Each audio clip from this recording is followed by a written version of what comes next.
to tell y'all about this story that I discovered in the Bible, always in the Message version, that I just have to talk about because I feel like it really gives context to the whole let God fight your battles and turn the other cheek type of vibe. I know a lot of you may know who David was in the Bible, either by him slaying Goliath, or maybe you know him by being a wonderful musician. So there was a time in the Bible specifically for people who own herds of sheep, and it was called sheep shearing. The sheep shearing was described as like a time of harvest, and it was sort of like a festival or a really huge celebration that was characterized by feasting and heavy drinking.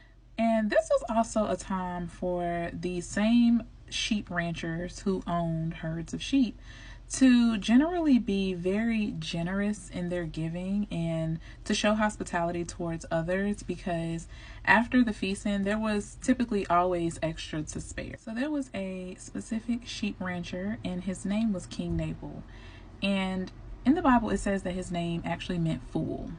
Now, the Bible also says that King Nabal was a very prosperous man. I mean, he had 3,000 sheep, 1,000 goats. The man was rich, but he was rich in everything but his character, baby, okay? His wife's name was Abigail, and the Bible actually describes her as a very beautiful woman, and she was also very wise. So David actually got word that King Nabal was going to be shearing his sheep, and he sent some of his men to King Nabal to pretty much come in peace, send peace and blessings to King Nabal, and explain to him that before it was sheep shearing time, it was pretty much because of David and his men that King Nabal had sheep to begin with, because it was David and his men that actually watched over King Nabal's shepherds to make sure that nobody stole his sheep.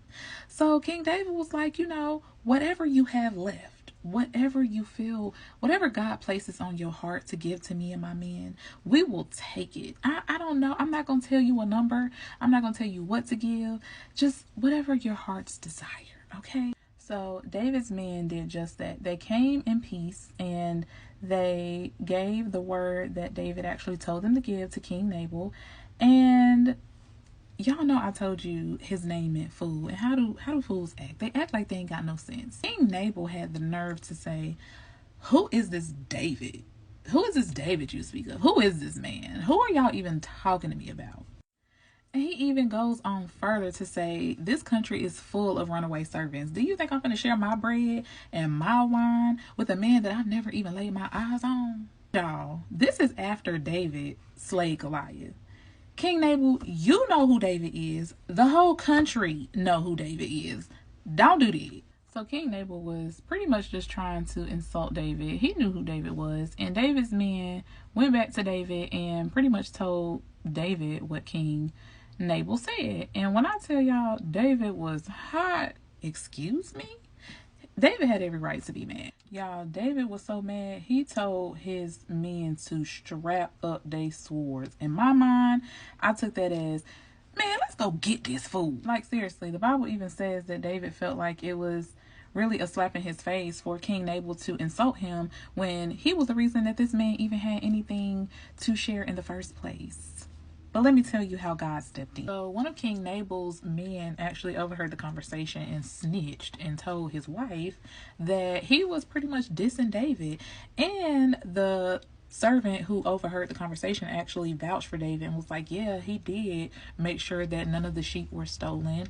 And he is the reason why our king actually has sheep to shear. So of course Abigail jumps into action because she knows what kind of man her husband is, and she wants to make sure that she meets David, because I'm pretty sure she can already tell by the way her husband carried on, David ain't finna go for that.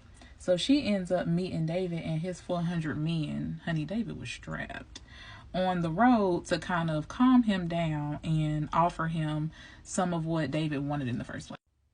Baby, David was on his way to kill. He was about to do some retaliation. Like, you're not gonna play with David.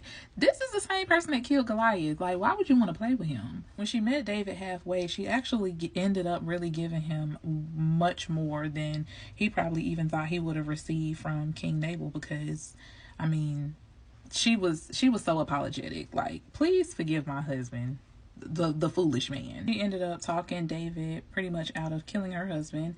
And when she returned home to her husband, she noticed that her husband was actually conducting a feast, and he was partying and he was getting lit. I mean, he was drunk out of his mind. So she decided not to tell him about her little encounter with David until the next day. Y'all, she wanted to make sure that her husband was good and sober before she broke the news to him. Abigail waits until the next day to tell her husband the whole story.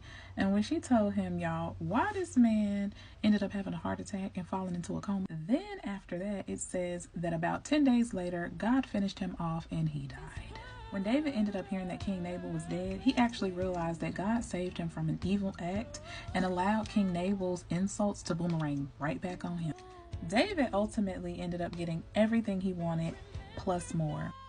So, moral of the story, y'all, allow God to fight your battles, because he can do a far better job than anything you can come up with in your own mind. Oh, and Miss Abigail, she ended up becoming David's wife. Y'all take care.